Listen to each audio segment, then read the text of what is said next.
Guys, to shift gears from, well, cartoon characters to hot dogs, which actually the two go hand in hand. Nothing better than watching cartoons and eating hot dogs. Glenn and Leon, because in the media, they always talk about businesses are struggling, businesses, it's tough times. How are you guys coping with the economic downturn in terms of financing, in terms of business, what changes you've made, just to give other people an idea at home? Well, it's actually been an interesting last 15 months. We had a business plan that we put together about 3 years ago, and really we had to take it 12 months ago and dissect it and rebuild it all over again based upon this new economic world that we live in today. And that's where you see out on the machine, out on the avenues of the Americas, you see a Nathan's brand out there. We have a very strong relationship with Nathan's right now, and it's through that brand power that we're going to put more and more of these machines out there and continue to drive our business. How hard has it been, Leon? Oh, hard. It's hard. Yeah, but you're devoted. It's your life. Right, and businesses shrink, and small offices and vending machine operator. Not that they have a lot of old vending machines; they're stuck. They're not to spend capital to buy new machines. Why did you go with Nathan's and not your own brand? Like, just make up your own hot dog brand and logo and name?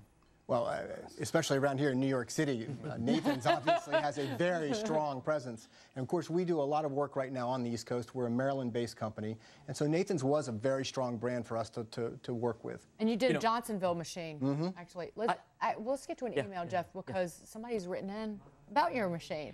Gary in Connecticut says, I'm watching your interview on the Nathan's vending machine. We know that Nathan's hot dogs are great and can last for 14 days, but how do they keep the rolls fresh? Right.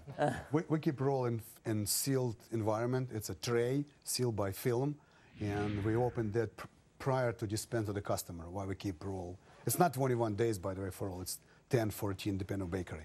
It's not 21. But I think you said this, it holds 400 and some hot dogs. Right, 400 hot dogs and 250 rolls.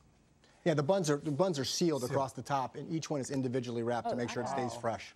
We got to open the machine up. Yeah, quick, Leon, just quick. First of all, congratulations. What a wonderful story. You're a hero, and America's a hero in this story, no doubt about it. It's a wonderful story.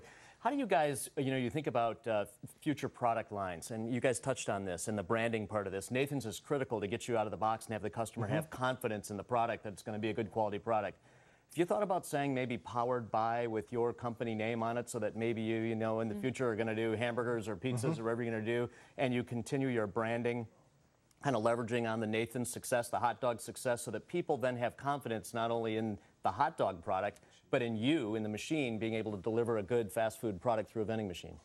It's very hard to start production with small company. We need to affiliate with somebody who's has experience how to manufacture 1,000 machines per year or 10,000. We try to combine effort with the biggest vending machine manufacturer in the United States to use their knowledge and put in our knowledge and reliability on our machine. Yeah. Then later on, we get 1,000 machines, we can move in our production. But I'd strongly recommend putting your brand on the machine. Yeah, actually, with the Nathan's brand. Somebody called in.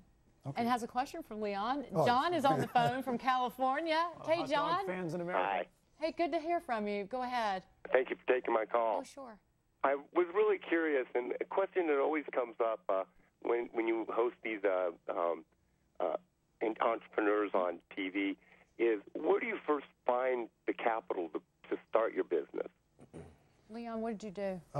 I used to work for our company president and CEO was my first investor.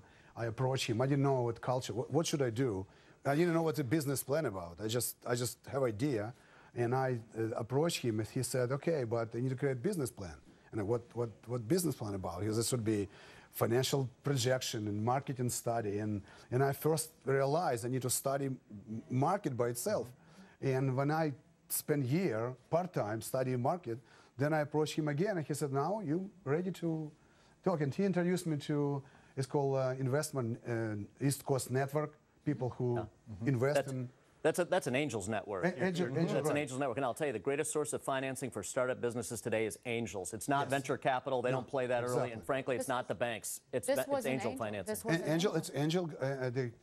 My first investor, he called his friends in his home, and I first introduced my plan how to develop machine in small circuit. And they liked the idea and like it because they told me they can something They can invest, can touch later, right? You can touch something mechanical or something you can build. And after that, I start growing. And new round of investment until I get some point, I develop machine, then that's a big whole, very complicated How job. hard, how much guts did it take to go to him that first time and say, hey, I've got this idea? Oh, it's very hard. First of all, I know him. He knows me. It was a technology company that Yes, you were working for? it's a Fusion System Corporation. He was the founder and president. Then he retired, and I called him because my involvement in engineering and company. Look, I have idea. He says, okay, let's talk. The key to getting your angels is getting one great pioneering angel Yes, first. you need- They wealthy people, successful people, know other wealthy, successful people. They hang in those circles. Get that guy to believe in you, and then ask him And to you, work. right? And you is very important. Yes. Not Oh, your that's the product, most it's second. important. It's always based Personality The most first. important. Really? And then Trust you on a personal level. give that first guy incentive to go to the next guys. Right. Give him an extra little piece if he goes and brings in other people. That'll get him. I know. Hey, Don, what were you going to say? Oh, no, I didn't. No, you're the money man. Well, I think it's safe to say the first 100 is always the hardest. And there is a lot to be said for that these people do cluster. They know each other. There's a lot of trust built up. Yeah. I think that the real danger is you want to clear the wickets. You don't want to try to do it in one fell swoop.